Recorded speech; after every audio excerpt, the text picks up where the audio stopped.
उसे पता चला कि उसके पास अभी भी जीने के लिए 80 साल बचे हैं। तो वह 100 मीटर की ऊंचाई से कूद गया और सीधे एक ट्रक पर आकर गिरा। पिछली बार से सबक लेकर उसने ऊंचाई बढ़ाकर 10,000 मीटर कर दी और नीचे गिरते समय एक हवाई जहाज ने उसे पकड़ लिया। बेशक हर कोई इतना खुशकिस्मत नहीं था। कोर्टनी का उदाहरण लो। दोस्तों के उकसावे पर उसने भी वह ऐप डाउनलोड कर लिया जो मौत की भविष्यवाणी करता था। ऐप में लिखा आया, तुम्हारे पास जीने के लिए सिर्फ 3 घंटे बचे हैं। शुरुआत में किसी ने इसे गंभीरता से नहीं लिया, लेकिन उन्हें अंदाजा नहीं था कि इस ऐप का डेवलपर खुद मौत थी। पार्टी खत्म होने के बाद आने वाले खतरे को महसूस करके कोर्टनी ने अपने बॉयफ्रेंड की कार में बैठने से मना कर दिया। लेकिन जैसे ही वह कार से उतरी, थोड़ी ही देर बाद उसका फोन बज उठा। फोन में लिखा आया कि उसने यूजर एग्रीमेंट का उल्लंघन किया है। वह तुरंत ऐप खोलती है और देखती है कि अब उसके पास सिर्फ 7 मिनट बचे हैं। कोर्टनी घबरा जाती है। वह सीधा घर की ओर भागती है, लेकिन फोन लगातार बजता रहता है। उसे बस एक ही हल समझ आता है, फोन बंद करना। लेकिन फोन बंद करने से मौत नहीं रुकती। जैसे ही वह नहाने की तैयारी कर रही थी, अचानक फोन फिर से बज उठा।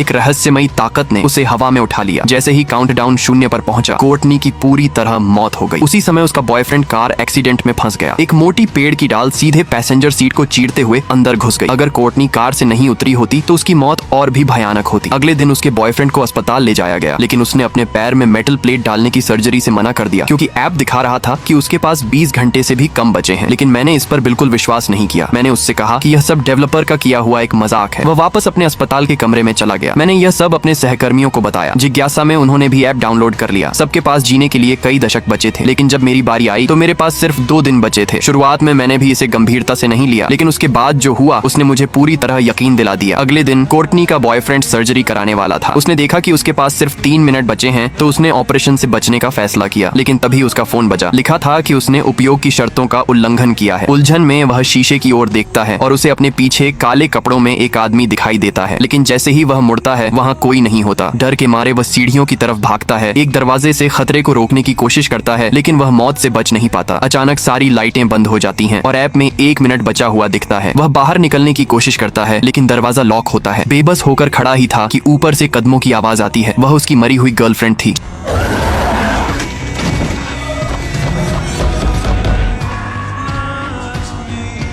जब मुझे यह सब पता चला तो मैं बुरी तरह डर गया। अपने शक की पुष्टि करने के लिए मैं उस कमरे में भागा और उसका फोन उठाया, लेकिन फोन पासवर्ड से लॉक था। मुझे उसकी लाश को खींचकर बाहर लाना पड़ा। मैंने फिंगरप्रिंट से खोलने की कोशिश की, लेकिन वह भी असफल रहा। आखिर में मैंने उसकी आंखें जबरन खोलकर फेस रिकॉग्निशन से फोन अनलॉक किया। ऐप में समय पहले ही 0 हो चुका था। अब मुझे पूरा यकीन हो गया कि यह ऐप असली है। मैंने तुरंत अपने पिता को फोन किया और माँ की कब्र पर जाने का हमारा वीकेंड प्लान रद्द कर दिया, क्योंकि काउंटडाउन के मुताबिक उसी दिन मेरी मौत होनी थी। लेकिन जैसे ही मैं काम पर जाने ही वाला था, मेरा फोन बज उठा। उसमें भी लिखा था, मैंने यूजर एग्रीमेंट का उल्लंघन किया है।